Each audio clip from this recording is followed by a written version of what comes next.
lab 6 for EECS 281. We should be recording now.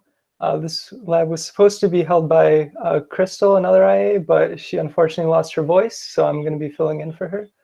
So today we're going to be talking about unordered maps and sets, which are two STL containers that use hash tables under the hood, which we should have talked about in lecture just recently. And we're also going to be talking about some smaller useful things like enumerated classes, type aliases, and in place back. So yeah, again, on our agenda, we have unordered maps and sets, enumerated classes, emplacement, declarations, which is type aliasing, and then we're going to go on to the handwritten problem. So before we get into that, though, we're going to have some quick announcements. We have lab 6 due this Friday. So this lab is actually going to be a little bit different than most. And by that, what I mean is there's no mandatory quiz and there's no auto-grader. There's only a handwritten problem and an anonymous feedback form that we need to fill out. So if more than 75% of the class submits this feedback form, everyone's going to get credit for it. Just for reference, we've never had a semester where the students don't get credit for this, but yeah, you guys should definitely fill this out. It's anonymous. There's also another form to provide instructor-specific feedback. This form is not mandatory, but we definitely encourage you to fill it out because it'll help us become better teachers for you guys for the rest of the term and in future semesters. So it would really help us out. You can fill it out for as many or as little instructors as you'd like, from one instructor to all 11 of us, whatever you want to do. The other announcement is Project 3 has been released for a few days now. It's going to be due on June 9th. And so in Canvas, we still do have a lab assignment, and that also has a link to both of these forms. It also includes optional ungraded questions that you can do for your own practice. And lastly, we're going to release midterm grades soon. To give you an estimate, we're about halfway done with grading the second handwritten problem. We're already done with the first handwritten problem, which you guys did quite well on, so good job. Okay, moving on. We're going to be talking about maps and sets, which again, these are two STL containers that use hash tables under the hood, and they're pretty useful. So we're going to start off with a motivating example for maps and sets. So this example is actually the isAnagram function that we should have implemented in one of the earlier labs. So it's determining if two strings are anagrams, and what that really means is if they have the same letter count. Each letter appears the same amount of times in both strings. So this worked only because we could have O of 1 lookup for how many times a character occurs, right? Like, so if you want to say the character B occurs however many times, you just index your vector at B. And that worked for our example that we gave earlier because we restricted our input to 26 characters. We only had the 26 lowercase characters, so it was very easy to make an array that we could do this with. But this can be a little more difficult if we expand our input size to more than 26 characters, like if we have an arbitrary input size. So that's where indexing with numbers may not be as easy. So here's a motivating example for that. It's kind of similar to the isAnagram problem. So we have the names of every student in EECS 281. Every student has a unique ID in the range 0 to 250. And we want to query each student ID in O of 1 time. This solution is pretty straightforward. We can store the names of each student in our vector, and we can just index by ID, right? So we want a student with a particular ID. We just index the vector at their ID, get the name. Now, it might get a little tougher, though, if we're not given IDs and we only have the unique names, right? So you should be able to see that this isn't quite as easy as the problem before, because unique names aren't really restricted to a small range. Whereas with ID, we were restricted to from 0 to 250. Unique names can be really any combination of characters. Like the space that unique names, potential unique names occupy is quite large. So we could use a vector, but how would we know where to put each unique name? Well, what we need to do is we need to map each unique name to an index so that we know where to put it, and so that we know how to access it in O of 1 time. The way we do this is we use an unordered map, and we just index by unique name. So here's how you do that in code. You could store your struct, your student struct, and then you just have an unordered map that maps from a string to a student, where the string is the unique name. Is this making sense to everyone so far? If there's any questions, feel free to ask.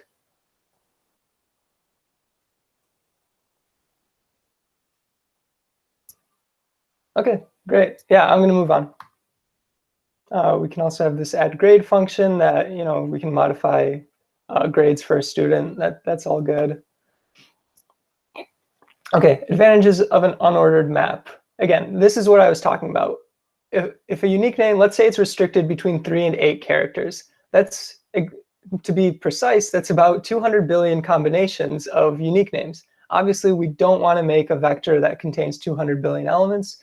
So using an unordered map is much better. It's O of 1 time, and it's not going to be 200 billion like memory locations. So using an unordered map, here are some properties of it. We have a key for identification, which is how you find the element, and then a mapped value, which is what the element actually is. One thing to note for an unordered map is that the keys must be unique, right? So you have one key corresponding to one value, and then they are not sorted containers. So it's not really easy to iterate iterate through them in any particular order. If you want to iterate through it, the order is not really going to be predictable, so to speak. Complexities for finding a value given a key should be O of 1 time on average, but in worst case, it's O of n. I don't know how much detail you guys went into that in lecture, but we're definitely going to talk about collision resolution, which is basically this idea that some things might go to the same index in your map, and that's what a collision is. So you want to get the right value. We'll talk about that more later on, so I'm not going to go too detailed into that. Keys must be hashable, so that means it should be a quick operation that you take a key, apply a function to it. That function should be O of 1, because if it's not O of 1, then you're finding the value and inserting is going to be too slow, and it's just a function. So it's an operator, basically. So most of the primitive types and also the standard string is hashable, which is good to know. And then elements from the unordered map are really pairs under the hood. So the first value in the pair represents the key, and the second value in the pair represents a value.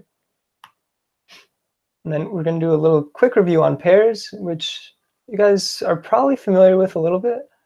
So a pair is what it sounds like. It's just an object that contains two things, first and second.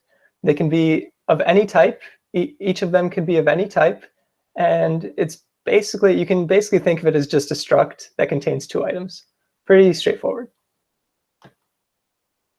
Okay, so here are 3 different constructors for a pair. Right, so we have the first method is to actually use a standard library function called makePair, which takes in 2 parameters of any type you want, and it literally just makes a pair out of them.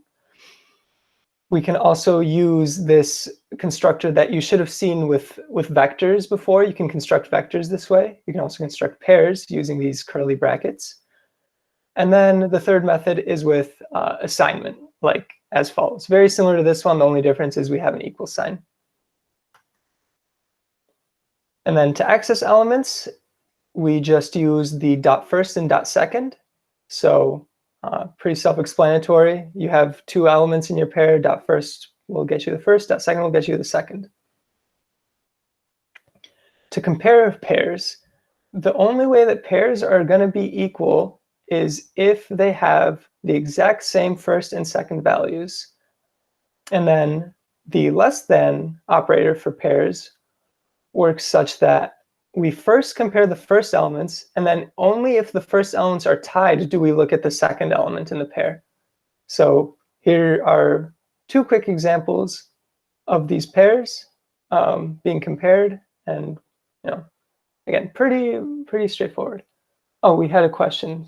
So does make pair and the hash function for unordered map work also on user-defined key classes structs?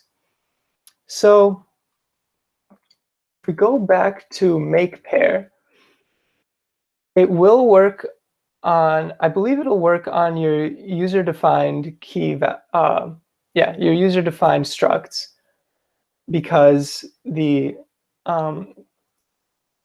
compiler should be able to recognize its type, right? So you make an object beforehand of your class, give it a variable name, and then just pass it in. Yeah, make pair should definitely work on that. And because you specify the type here as whatever class type or struct type you made, it'll know exactly what you want to do.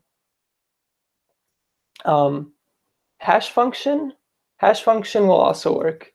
Yeah, you should be able to hash you should be able to make a hash table of your structs.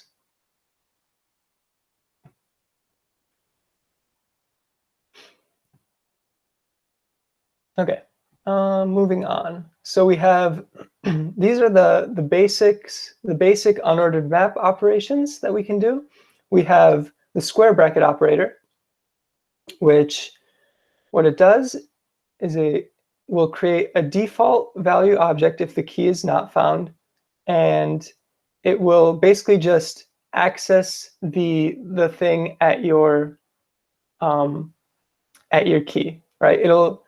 It gives, and what I mean by that is basically what it says here. It gives a reference to the value object with the corresponding key. So let me think about. I think that if that doesn't make sense, please ask. But if I'm to try to explain it, it basically just it finds the value corresponding to that key and just gives you a reference to it. And the reason it gives you a reference to it is, let's say you want to change it. Well, if you want to change it, then you would need a reference. So that's why, basically. And then what it means by default value object if the key is not found is if the key that you haven't found is not present in your map, it will initialize it, and then it'll initialize it to its default value. So like, let's say we have a hash table that maps from integers to vectors or something like that. Let's say the integer 5 is not present, the key 5 is not present in our hash table, or in our unordered map, rather. If it's not present and we try to square bracket 5, it will create an empty vector at 5. So you don't have to create that vector yourself, it'll be created for you. So sometimes this is good, but it's something that you need to be careful about because it could potentially waste memory. And we'll talk about that a little bit later in this lab. .find is pretty similar to square brackets in that it basically has this similar functionality of finding the associated entry in the hash table for that key, except it gives you an iterator to the whole key value pair rather than just a reference to the value object. And then rather than creating a default value object, it returns an end iterator if that key doesn't exist. So this can be preferred if you don't know if the key exists in your hash table and you just want to you just want to find it if it exists, and you don't want to create it if it doesn't exist, because rather than creating a default value, it'll just return an end iterator. Do you guys see the distinction here and why you might want to use one over the other in certain situations?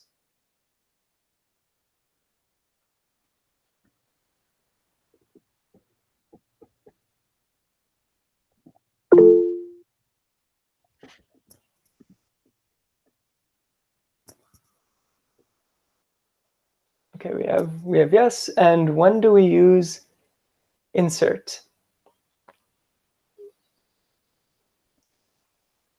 Okay. When do we use it? Well, first I'll talk about what insert actually does. And yeah, you are right, Kevin, that if we have square brackets, that does essentially insert for us. So I'll first talk about insert. So what insert does is we give it a key value pair, and it tries to insert it.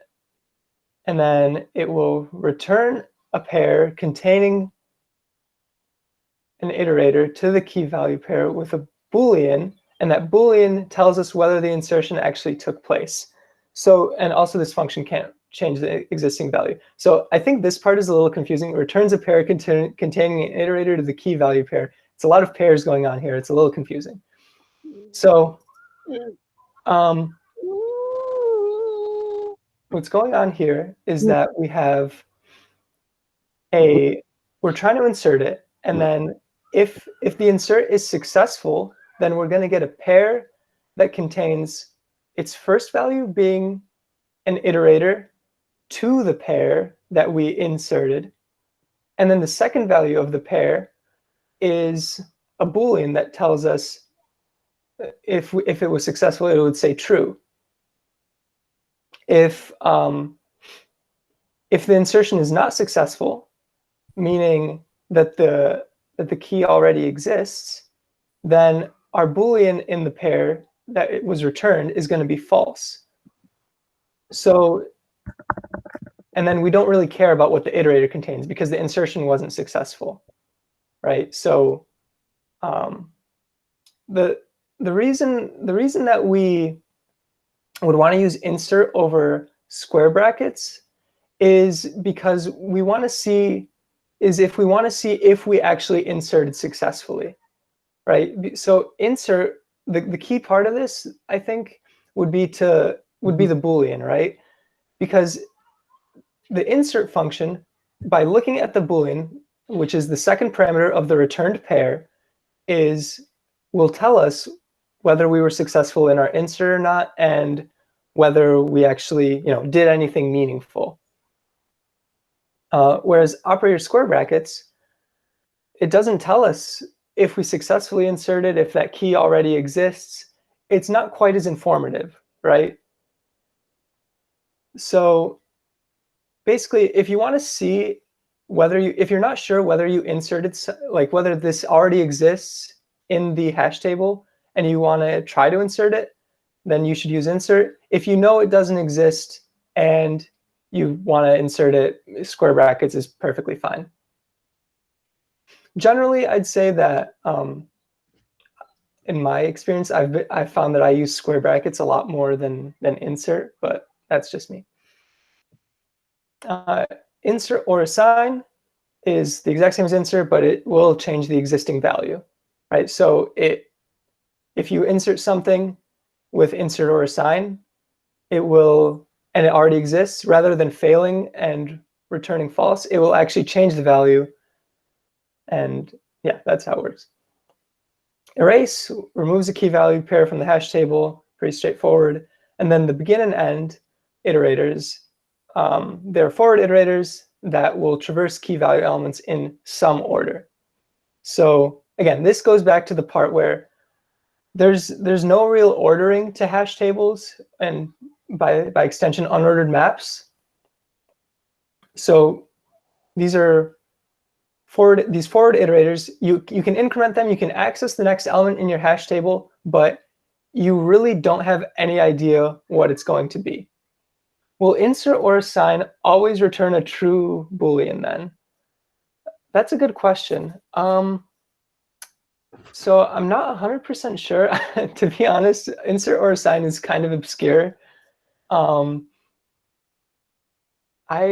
have, my guess is that it would return false if it already exists, just to be informative. Because if it always returns true, then it's really not useful to even have the Boolean, right? But to be honest, I'm not 100% sure. Again, like insert or assign, I've never seen it used, to be honest. I would have to imagine it functions the same way. Yeah, that Noah is saying it returns false if assignment takes place and true if insertion takes place. That, while I'm not 100% sure, that would be my guess with like 85% certainty, just because otherwise, you're not getting much information from it. Yep, thanks, Noah. Okay, moving on. Adding and accessing elements in our hash table.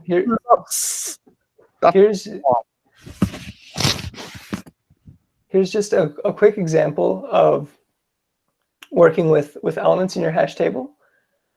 So this using is, this is actually the declarations that we're going to be talking about later in the lab. This is basically just type aliases, which is what I was talking about earlier. But basically, we're saying that name really means string. Just anytime you see the word name, just pretend it says string. And every time you see fave color, just pretend it says string. So basically, we have an unordered map mapping from name to fave color, which is really a map from string to string.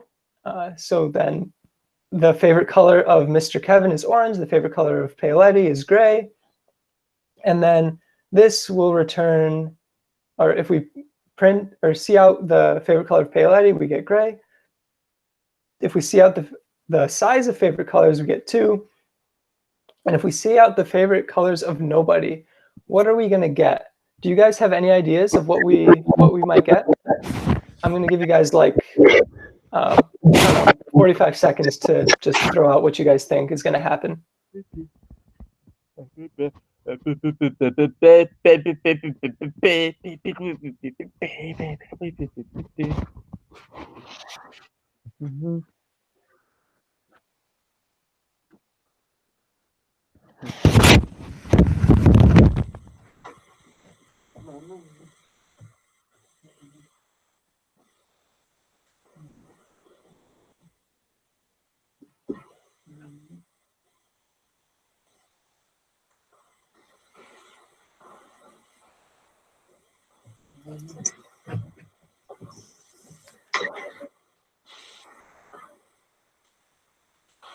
Okay, would it print junk? Sorry, Venkata, would you mind muting your mic? Unfortunately, I can't mute for you. Thank you very much. No worries. Okay, so it would not print junk. So what actually happens here is the empty string is going to get inserted into the table. So this is back, if we go back here, it creates a default value object if the key is not found. So clearly nobody is not present in our unordered map. So it's going to default initialize a string. And the default constructor for a string is empty, right? So what's going to get printed out is just the empty string. So now if we print out favorite colors.size, like 15 seconds, what do you guys think the size is going to be? 3? Yeah. Okay. Good. Yeah. So we added this new value in, although we didn't, it doesn't look like we explicitly wanted to insert this new value, right? Like these two, obviously we wanted to insert these values. This one is a little bit more implicit, but yeah, so our size is going to be 3 because this was default initialized into our table. Okay, so here's where find comes in. And this is what I was talking about in the chart again. Find is useful because it doesn't add in these new, these default values for keys if they don't exist. So if we want to check if something exists in the hash table, or in the unordered map, what we would want to do is use the find function, which gets us an iterator, right? So if it, well, the basic idiom for this, basically the way you want to do this more often than not, is going to be, we're going to use the find function, on whatever key we want, and then we check if it's equal to end. So if it's not equal to end, then we actually found it. If it is equal to end, then we didn't find it, right? And again, the big distinction here is that find does not add in the new key. It just checks if it exists. Okay. Is this making sense to everyone? This big distinction between square brackets and find, and why you might want to use one over the other in certain situations?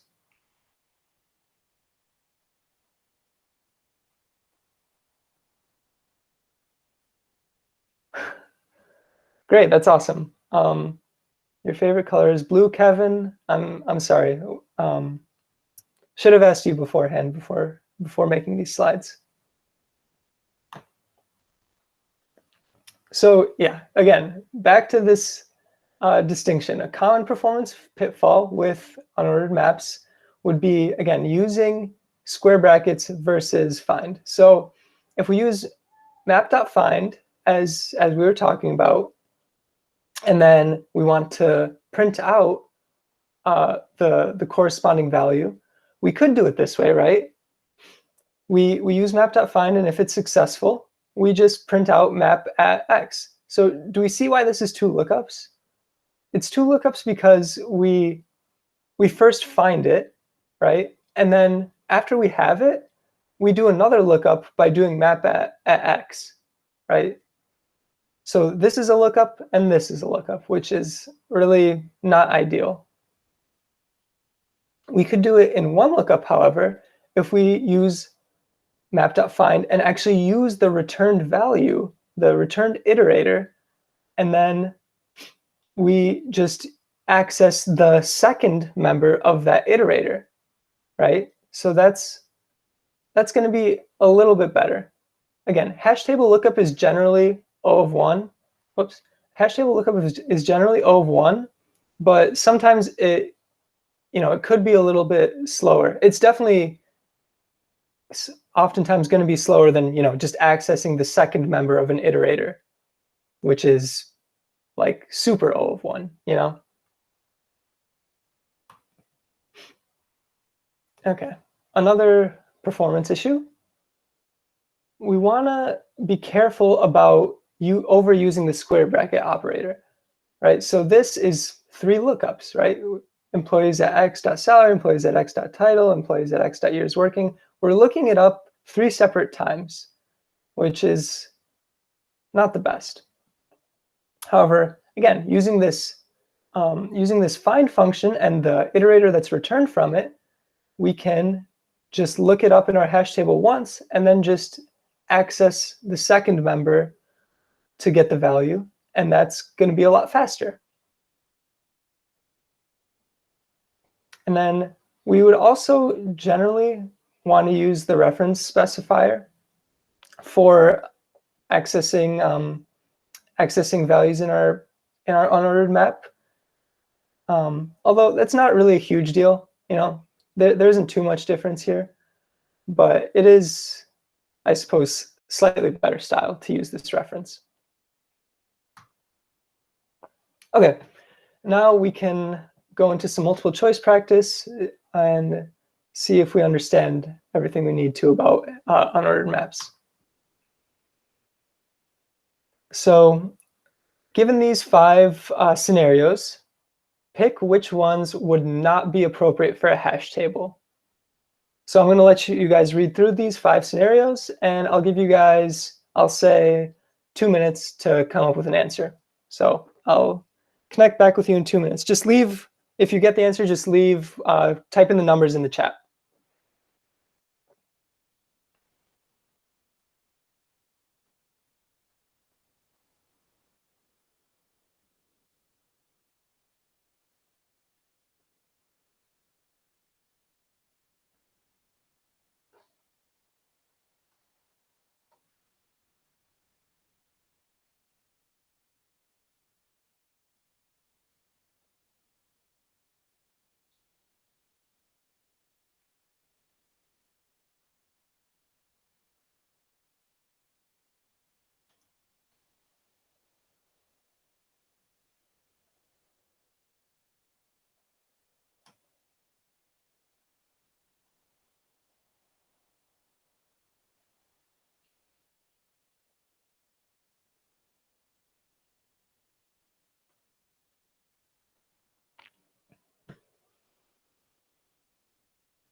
All right, that was about 2 minutes.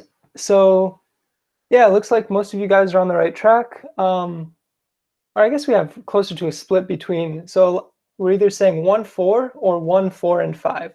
So the correct answer here is 1 and 4. I admit that 5 is a little bit vague. But so yeah, at least for 1 and 4, we have printing out all the elements in sorted order. That you should be able to see that that's not really an appropriate application for a hash table because the elements have to be sorted. And we've talked about the fact that in hash tables, there's no sorting property. You know, the elements are kind of randomly, or not randomly necessarily, but arbitrarily is a better word, arbitrarily ordered in the hash table. So we have no idea what order they're going to come out in, right? These two, storing passwords, obviously seems like a good hash table application. You know, the keyword here, like looking up by unique name, right? It's based on what we talked about, even the example we talked about where we're storing unique names. Great application for a hash table here. Returning a person's name given their phone number. Well, phone numbers can be quite large. 10 digits is, you know, gives a very large range of potential phone numbers. So hash table is definitely a great option here to return a person's name very quickly with that phone number. 4 is not really a great application for a hash table. You guys should remember from when we talked about binary heaps that heaps are really the way to go when we're trying to find the kth largest element. Or I guess another way you could do it is by sorting the array and finding the kth largest, although as you guys should know, that's not quite as fast. But either way, hash table is not the way to go here. 5 is a pretty good hash table application because the key word here really is index. Index is a word that's very oftentimes associated with hash tables because it kind of captures this idea of it kind of captures the idea of lookup, right? Index, when I see this word index in this context, I think of lookup, right? And lookup is obviously very closely tied with hash tables.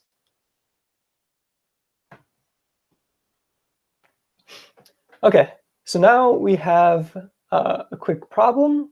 So this is called symmetric pairs. We're going to define two pairs, A, B, and C, D, being symmetric if B is equal to C and A is equal to D. And then if we want to find all the symmetric pairs in the array, how would we do this? Or more accurately, if we're doing this, what is the time complexity of this? But I guess to figure out the time complexity, you have to figure out how to do it too. So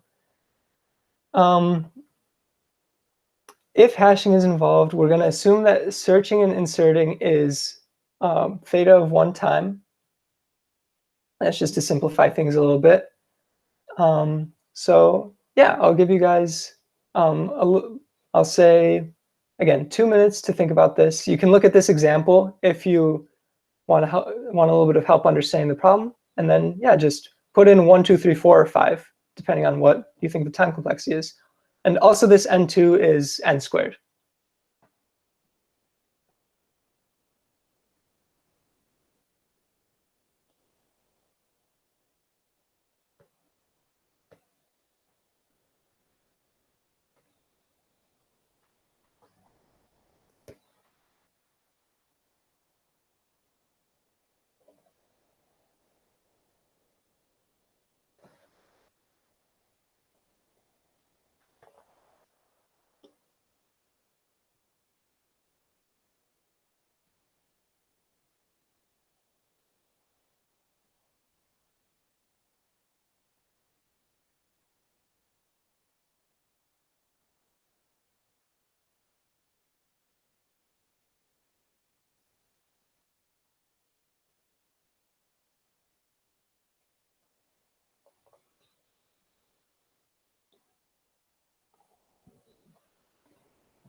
Okay, we got a few answers. I think I'm going to stop there. So looks like we have mostly 3s, a couple of 4s. So correct answer is 3, which is O of n. What we're going to do is we're going to be using a hash table, which I think is a fairly safe assumption based on the content of this lab. And then what we're going to make the key and the value is basically the corresponding elements of the pair, right? So the first element in the pair is the key, the second is the value, and then we can just iterate once through the array, right? So for each current pair, we check if the current second element is in the hash table, right? So let's say we're iterating through this array. If we just start from the beginning, we're going to say, okay, is the second element, which is 23 here, is that in our hash table? If it is, then we should also check that 14 is at the value corresponding to 23 in our hash table, right? So that way we can check if we have a match. And then, if we do have a match in that way, then we have a symmetric pair. As another example, so let's say we get all the way to this part in our array. So we should already have the key 11 corresponding to the value 2 in our hash table, right? So what we do then is once we get here, we take the value or the second item in the pair 11 and we try to find it in our hash table. We get the key of it, right? So the hash table at 11 is 2, right? So 11 is in our hash table, which is good. And then the value at 11 is 2, which matches the first element of this pair, which is a match. You guys see how that algorithm would work itself out and ultimately get you all of the pairs? Or if we have any questions, yeah, feel free to ask them.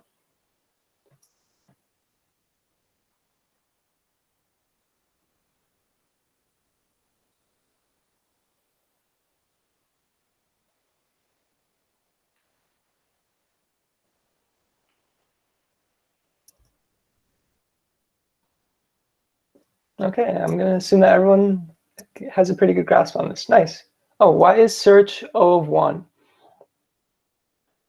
So in this case, we're assuming that it works in O of 1 time.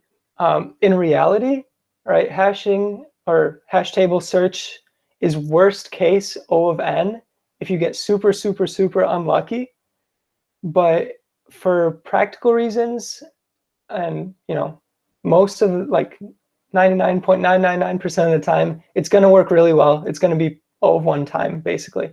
So for the sake of this problem, it's just a nice simplifying assumption to assume that it's theta of 1. Sorry, I said O of 1, theta of 1.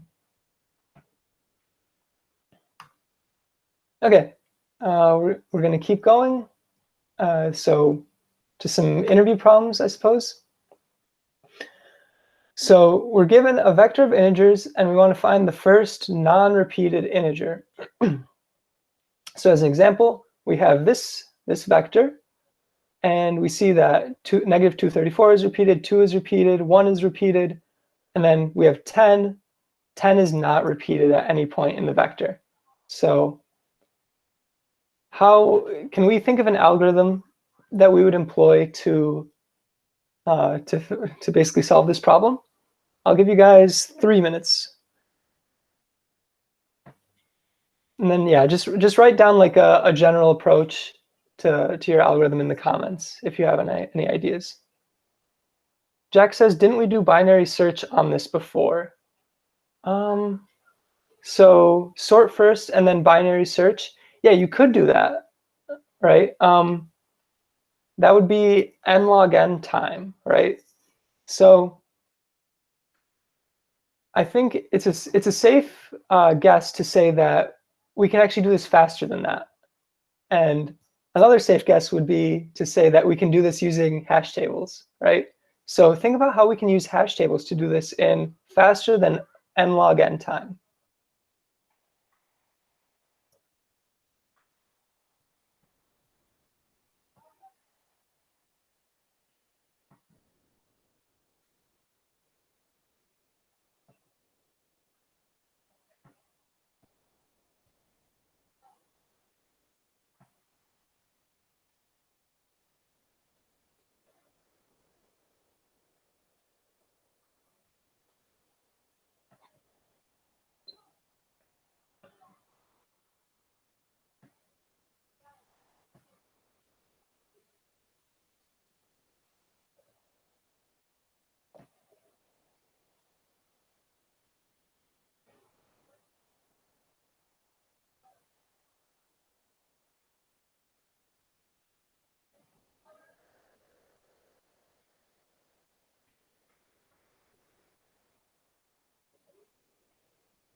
About 1 more minute.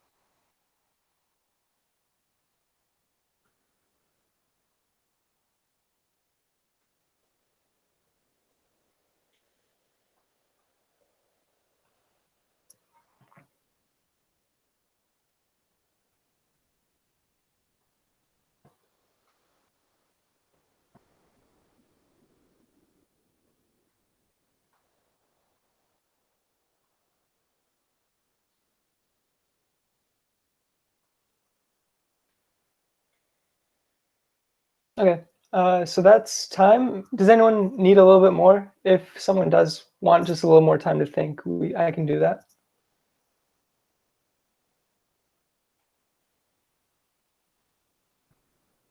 Okay, if not, then we'll talk about the solution. So for the 3 of you that commented, all 3 of you are spot on. That's exactly right. So we're making a hash table from integers to integers, right? Where the first integer is the key, or not the, where the key is the integer that we saw, excuse me, and the value is the frequency of that integer. So we're using this unordered map from integer to integer, counting the number of appearances. And then after we've built that unordered map, we can iterate through the vector again, and then just see if any of those elements has a frequency or a count of 1. And this takes O of n time and O of n space, which is pretty great. Okay?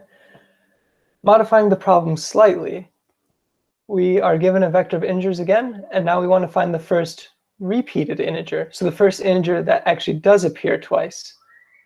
So how does this change the problem? Do we have any ideas?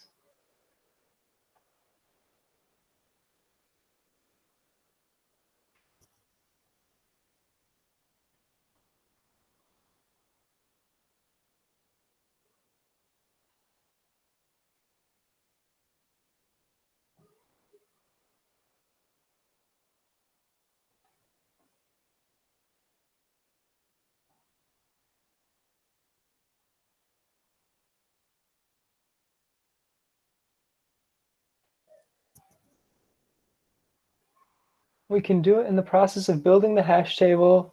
Kevin says you could do it faster. Yeah, so we don't care about the count as much, right? Yeah, Brian says as soon as a frequency value is greater than 1, you can stop. Yeah, you guys are all on the right track. As soon as we find an integer in the hash table, we know we've seen it before. So we don't care about the count. So we don't care about the value at all. So my question to you guys is there an alternative container we can use to an unordered set? Or excuse me, an unordered map. Oh, guys, sorry, I gave away the answer. The answer is unordered set. So the value, because the value doesn't matter, we can use an unordered set.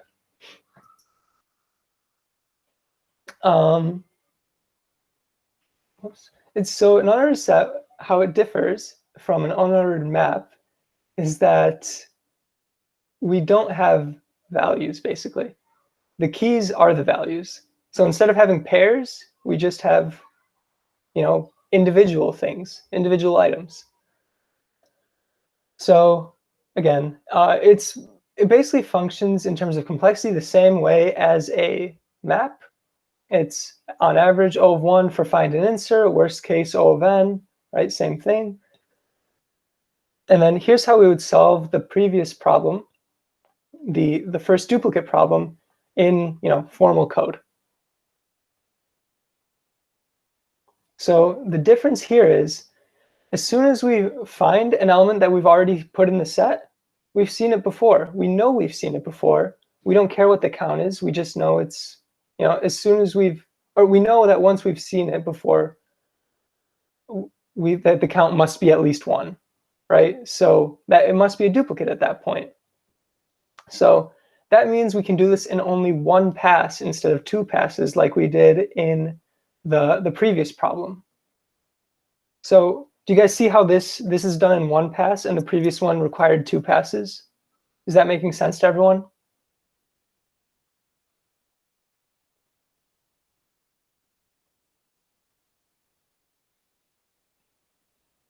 Okay, Ronald says, can I explain it again? So what exactly, is there anything in particular you'd like to be explained again?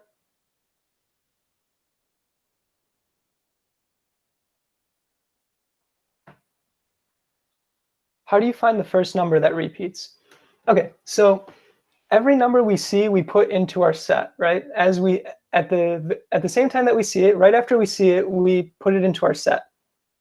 Okay, if we find the number in our and then if we keep going and then find the number in our set, then that means we've seen it before. Would you agree with that?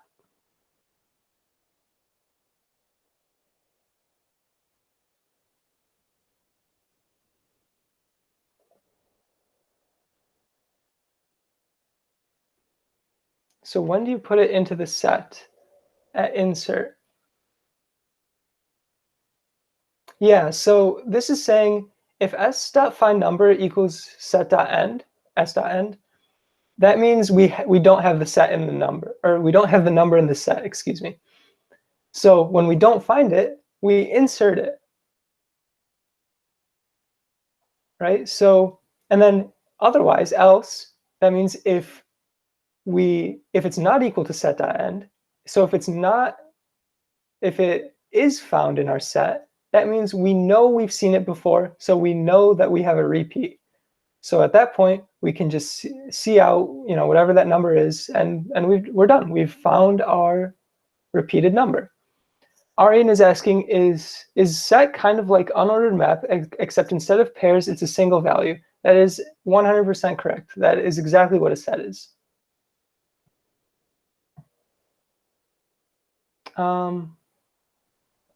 Okay, so are we good?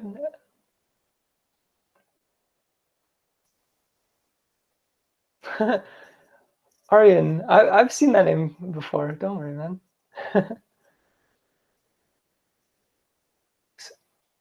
So Diane is asking, is set the same thing as unordered set? No, it's not. And we're going to talk about that in maybe a few slides. Yeah, we're going to be talking about that later in this lab. There is a pretty significant distinction between set and unordered set. Noah is asking doesn't that function need to return after the cout? Noah, yeah, you're correct. So I guess this isn't exactly correct. We should probably terminate as soon as we see the first one. So yeah, you're right, Noah.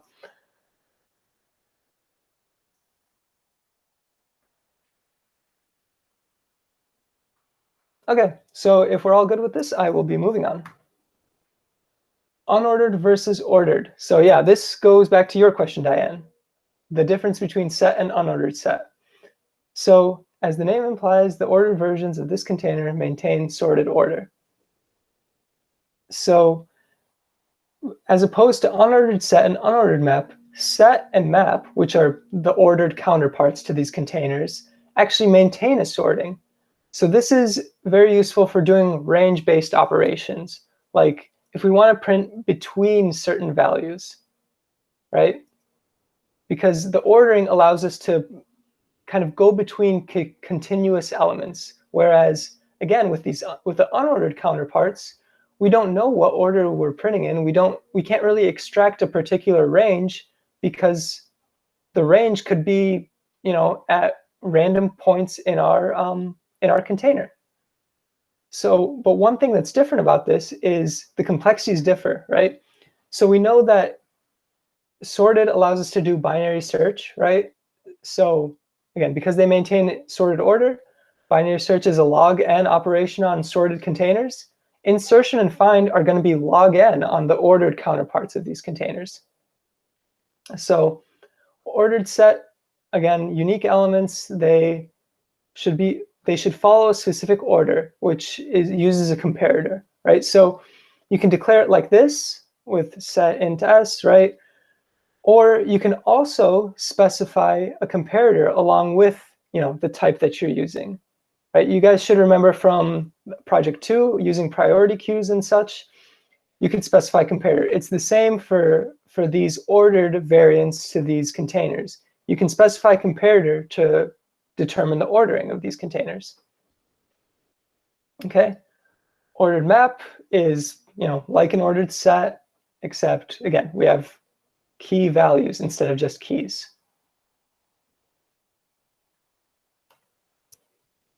Oh, Lawrence is asking, what's the difference between ordered and sorted? I'm not too good at that. We talked about it in a previous lab. Ordered is basically less strict than sorted. So, shoot, I'm drawing a blank on that one. If you go back to a previous lab, I believe we talked about that extensively. Isn't ordered relative? Yeah, ordering is relative to each other.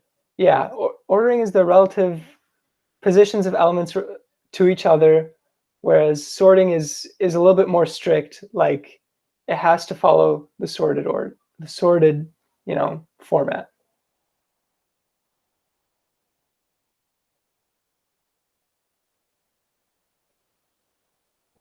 Okay, yeah, sorry my explanation wasn't too great. I think the difference is, I don't know.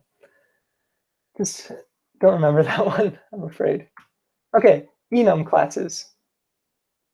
So these are pretty useful things just to make, they're kind of like a convenience, quality of life thing that just make programming a little bit easier sometimes. So enums are types that are restricted to a set of values. So it's more efficient than using strings. I've seen a lot of you guys in office hours, for example, on projects, with stuff like getopt, you would use a string to specify whether, what mode you're in. Like you could have a string that says, I don't know, like this, project 1, you're in stack mode or you're in queue mode. And that's good, right? To use strings. It's more readable than using S or Q, which are characters, or even worse would be using a Boolean, true or false. It's more verbose, it's more readable, right? This is made a lot easier with enumerated types. It basically allows us to map integers to names, like almost like variable names, but really you can kind of think of them as strings. So here's an example of enums. We create an enum class and we give it 3 colors, right? So class is called color and we have 3 options. We have 3, you can think of it as basically states that it contains. So it's either red, green, or blue. So we can have our favorite color, which is a color object, be the red color, right? So what these really represent is the integers 0, 1, and 2. So this is literally the integer 0. But by using this enum, it's much more readable, right? So if you said, you could substitute this and say case 0, case 1, case 2. But that is, much harder to understand. So this enum allows you to basically make an alias for integers and basically have these different cases, these different states, so to speak. Do you guys see how this works and see why this is useful?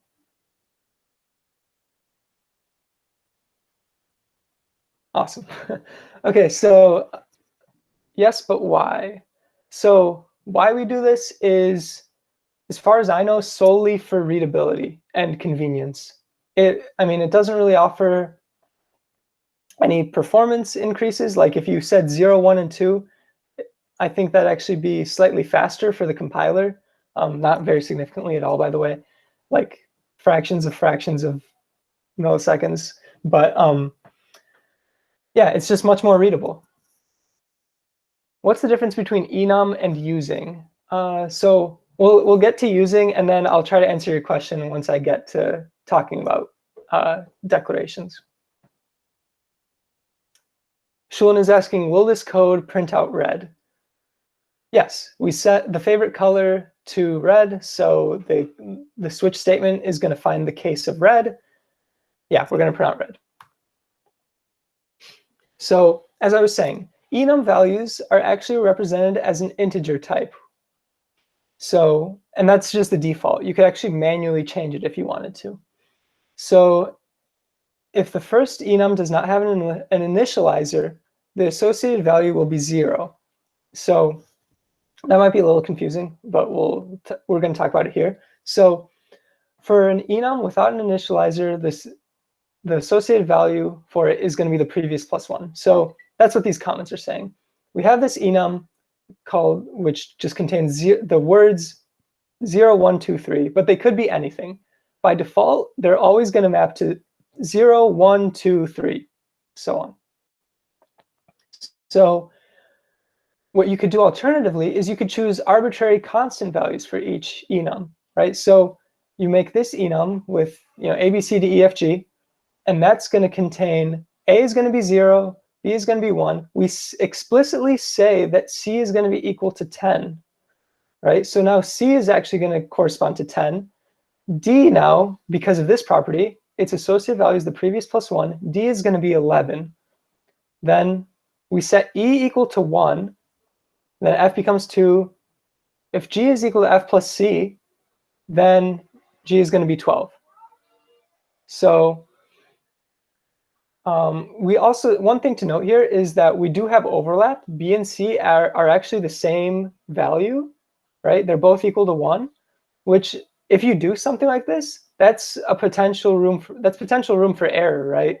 So there could be issues that arise. Like let's say you want to check for B, but it's actually E. That you can see how that might cause some conflicts. And then what you can do to get these enum values, you can just cast them to integers, right? So if you cast, let's say you have a foo object whose state is C. If you static cast that object to an integer, you're literally just going to get 10, right? And then because really they're integers under the hood, they also support the basic, comparison operations. Another thing you can do is if integer is too big or too small, right? So if, say, integer uses 32 bytes of memory, that could be a waste. Let's say you have like 32 bytes is quite a lot, right? Chars are 2 bytes, if I remember correctly. So that's only going to be 256 options with chars. So you can basically use different underlying integer types for your enums, right? So if you have 256 or less options, you can use char as your underlying type. If you have 2 options, like in this case, you could even use Booleans for your underlying type. Although if you have more than 2, you definitely shouldn't be using Booleans. Likewise, if for some reason you have more than 2 to the 32 things in your enum, you should probably not use an int. You should use a long for your enum, although I don't think you're ever going to have an enum that big in this class. OK, moving on to emplacement. So emplacement is this idea of pushing things into containers in an efficient way. OK, so the way that you guys have probably been pushing struct or class types into containers is by just, you have your container of objects, and then you push back an instance of that class. So you can do, you create this vector, you push back a foo object whose member variables are 70 and the character G. This is a little bit of an inefficiency, however, because what you're doing is you're creating the foo object, and then you're calling the mover copy constructor to actually put it in the vector. So do you guys see how that's basically 2 constructors being called?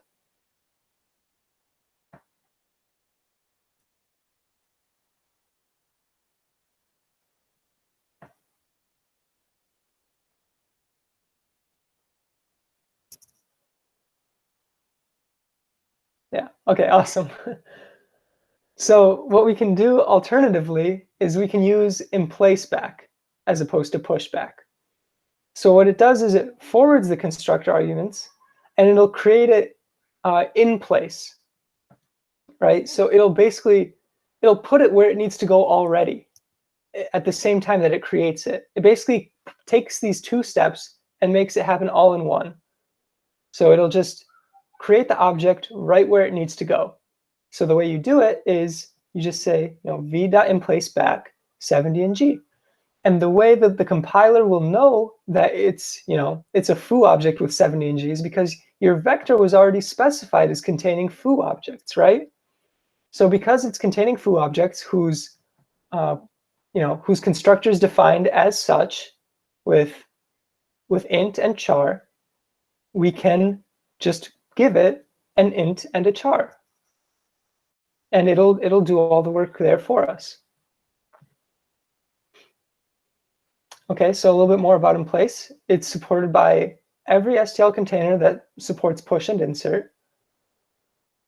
And it forwards the constructor arguments.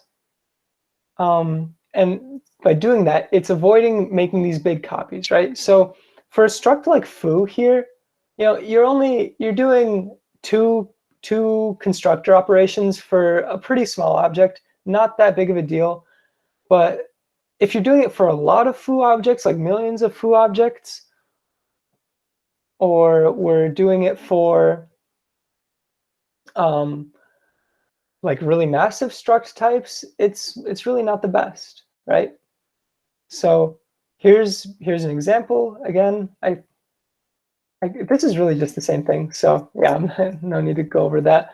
Jingyi asks, why do we ever need pushback?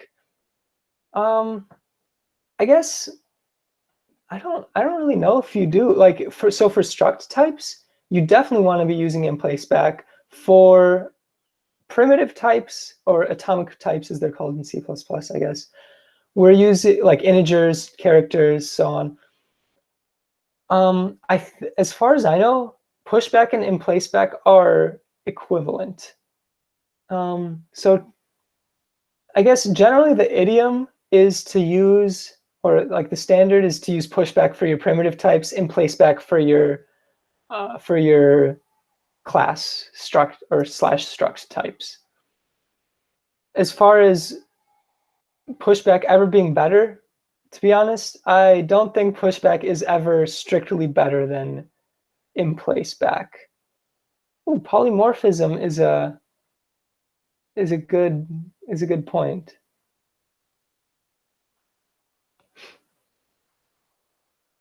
But yeah, there's definitely no situation where it's like better efficiency wise. Okay, declaration types. This is the using keyword basically. So let's say we have like super long type names, and this is going to be a big problem once we start using unordered maps, which these are super clunky declarations, right? We have standard unordered map, we give it the key type, the value type, let's say it's a vector, that becomes even longer, right? And then we want to put something into our map, then we have to use the value type again. That's a pain in the butt, right? So again, we can declare an alias for these types so that we don't have to type this out every time. So what we can do, we can say, we can make this alias to a vector of some type and call it row, okay? So instead of saying standard vector other type, we just say row, because row is an alias for this, right? These are literally equivalent. They're saying the exact same thing, okay? And then likewise, we can make our insertion much shorter as well, right? We can modify this code to just this. Pretty nice. So going back to your question, Jingyi, now that I've gone over what using actually means, the difference between enum and using.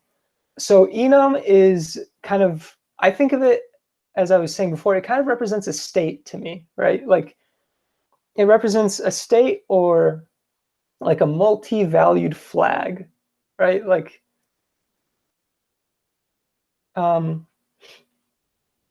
whereas using makes an alias for a single type, right? So they're pretty different in how they work. Whereas you're basically, I think enum can also be thought of as like an extension of a Boolean, right? Like a Boolean can take on 2 values, whereas an enum can take on however many values you want it to take, right? Declarations, however, are more used to just shorten your code. I'd say they make it more readable and they shorten it, make it convenient. It's kind of, they're kind of completely different, to be honest. It's like, if it doesn't make sense, Jingy, could you try to explain? Oh, you're good? Okay, sure. Yeah, it's a little clunky, my explanation, but as long as it makes sense, that's good. Okay, on to the next question. Is there ever any reason to use type def over using? I would say no. To be honest, I'm not super familiar with the difference between them, to be honest. I think they're, to my knowledge, they're quite similar. In this class, you can get away with never having to think about the word type def. You're probably never going to have to use that keyword in this class. So I would just stick with using. Yeah, if you want to look up the difference on your own, feel free to, because to be honest, I don't know. Shulin is asking, could you explain how we can use bucket sort with enum? I've seen examples of it, but I'm not quite sure how it works. So the idea of bucket sort is we have a fixed range of values, right? So what we're doing with bucket sort is we're basically mapping each value to the right place. We're putting them in buckets, right? And then we're just ordering those buckets. So what we would do is if we know the exact values in our array that we need to sort, like let's say we have, I don't know, let's say we know our array contains only 34, 68, and 12, right? It contains those 3 values. The reason that enums are good is we can just make enums, like an enum that corresponds to each of those values, right? So the first value in our enum would be 12, the second one would be 34, the third one would be 68. So the enum for 12 would be, or like the underlying value would be 0, right? And then the underlying value for 34 would be 1, and then the underlying value for 68 would be 2. So that allows us to kind of order them, put them in the right bucket, because each specific enum maps to one bucket.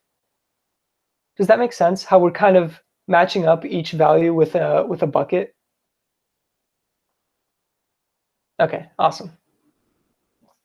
So that's especially good if you have like non-continuous elements in your array. That's why I gave that example of kind of random numbers, right? If your array is a range from like 0 to 100, you can just use like whatever, like it's a little bit more straightforward, right? But if you know that it's limited to a finite set of values that are kind of randomly dispersed, using enums can be especially useful for bucket sort. Okay, moving on. I guess, look at that, we're already done. I actually didn't know the handwritten problem was right here. So yeah, that is basically the end of the material I'm going to cover. So now I'm just going to talk about the handwritten problem for you guys. So the handwritten problem is we have an array of distinct integers. So there are no duplicates in this array. And we're trying to find 2 pairs, A, B, and C, D, such that A plus B is equal to C plus D. And then we also want A, B, C, and D to be distinct, which I guess is kind of redundant since the array is of distinct integers. And then if there are multiple elements, the function should print all of the pairs that work, right? So in this example array, we have several potential pairs, right? So we have 3 plus 2 is 5, and then 4 plus 1 is 5. 3 plus 7 is 10, and 2 plus 8 is 10. 3 plus 8 is 11, and 4 plus 7 is 11, so on, right? And then in this input, there are actually no matching pairs. So what we're asking you to do is to create an O of n squared algorithm that will print out all of these pairs in this vector that have the same sum. And again, as a hint for this, based on the content of this lab, you are probably going to want to use hash tables in some capacity. So yeah, if you guys have any questions about this. Oh, Brian is asking, does it matter what order they're printed in? No. I'm going to say no.